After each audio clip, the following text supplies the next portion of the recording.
Assalamualaikum warahmatullahi wabarakatuh.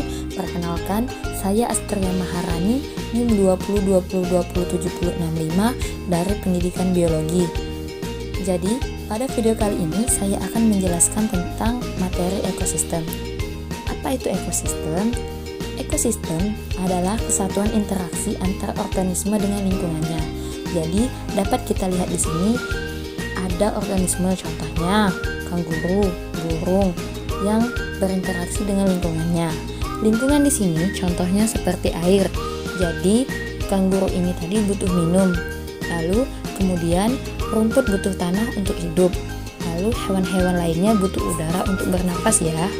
Jadi interaksi inilah yang disebut dengan ekosistem. Selanjutnya yaitu satuan-satuan ekosistem. Nah, jadi ekosistem ini disusun dari beberapa satuan-satuannya, yaitu individu. Nah, dapat kita lihat pada gambar, individu itu adalah satu organisme. Jadi, kalau satu organisme itu disebut individu. Contohnya, pada gambar ini yaitu rusa. Kemudian, individu-individu ini akan bergabung dan membentuk populasi. Nah, jadi populasi itu sejumlah individu yang sejenis yang menepat di suatu wilayah. Contohnya, rusa-rusa ini akan bergabung dan akan membentuk populasi ya. Lalu, kemudian populasi-populasi ini akan bergabung dan akan membentuk yang namanya komunitas. Jadi, komunitas adalah seluruh populasi yang hidup bersama dalam suatu daerah. Contohnya, ada populasi kerbau atau populasi monyet. Nah, populasi tadi lalu akan membentuk yang namanya komunitas. Lalu kemudian komunitas tadi akan bergabung dan berinteraksi dengan alam atau benda tak hidup. Contohnya air, udara, tanah. Itu akan membentuk ekosistem ya. Jadi seperti yang sudah saya jelaskan tadi, ekosistem adalah interaksi antara organisme, yaitu makhluk yang hidup dengan lingkungannya atau benda yang tak hidup tadi. Lalu selanjutnya ada bioma. Jadi kumpulan ekosistem-ekosistem yang ada di bumi ini selanjutnya akan membentuk yang namanya bioma. Nah, dan yang terakhir yaitu bumi ini tadi akan bergabung dengan atmosfer, lalu kemudian akan membentuk yang namanya biosfer. Sudah paham sampai sini ya? Nah, kita masuk ke komponen ekosistem. Jadi, apa saja sih penyusun ekosistem itu? Nah, dapat dilihat di sini, komponen ekosistem itu terdiri dari komponen biotik dan abiotik. Jadi, apa itu biotik dan abiotik? Biotik itu dari kata bio atau artinya life ya. Artinya, biotik itu hidup. Nah, berarti komponen biotik itu ialah komponen yang terdiri dari benda-benda yang hidup. Contohnya apa saja? Contohnya seperti hewan, kita manusia, tumbuh-tumbuhan, bakteri, jamur, dan lain sebagainya.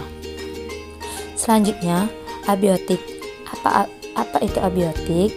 Abiotik itu dari kata a artinya tidak dan bio artinya hidup.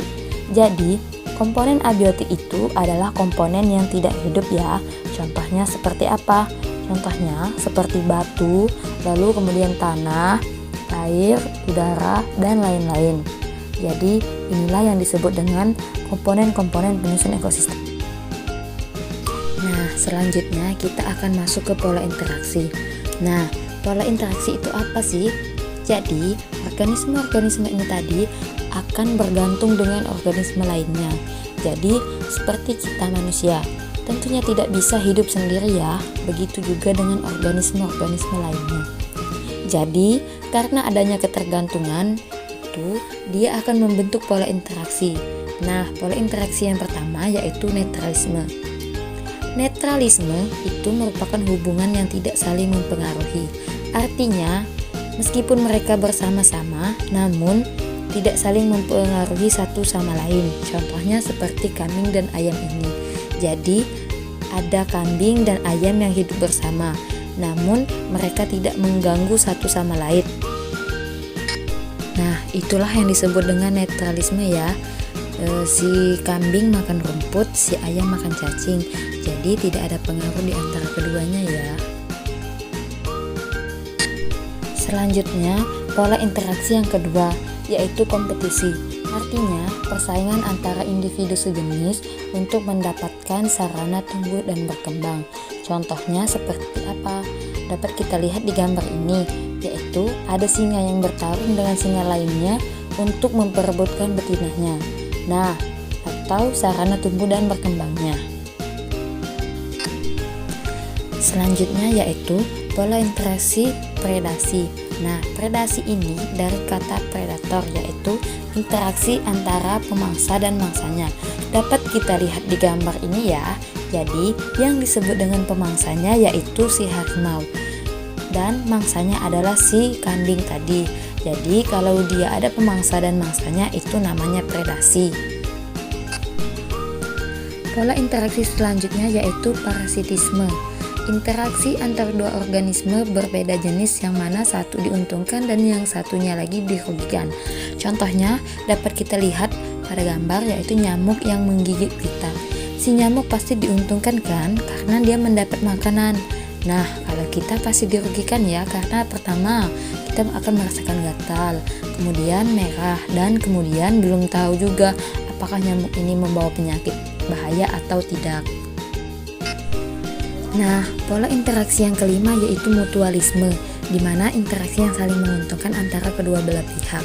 Contohnya pada kupu-kupu, di mana kupu-kupu mendapat makanan dari sari pati bunga, dan bunga dipermudah dalam proses menyerbukannya. Sama-sama menguntungkan, bukan?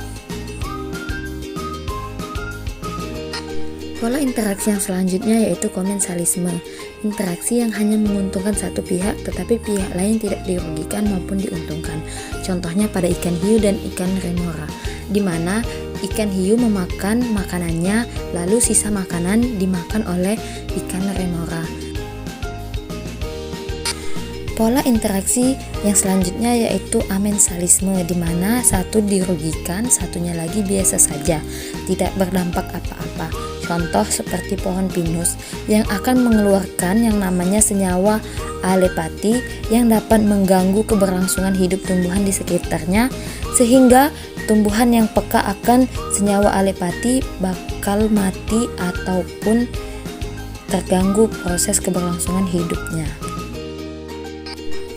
Baiklah, itu saja materi dari saya. Terima kasih sudah menonton. Semoga ilmunya bermanfaat dan jangan lupa like, komen, dan subscribe. Terima kasih.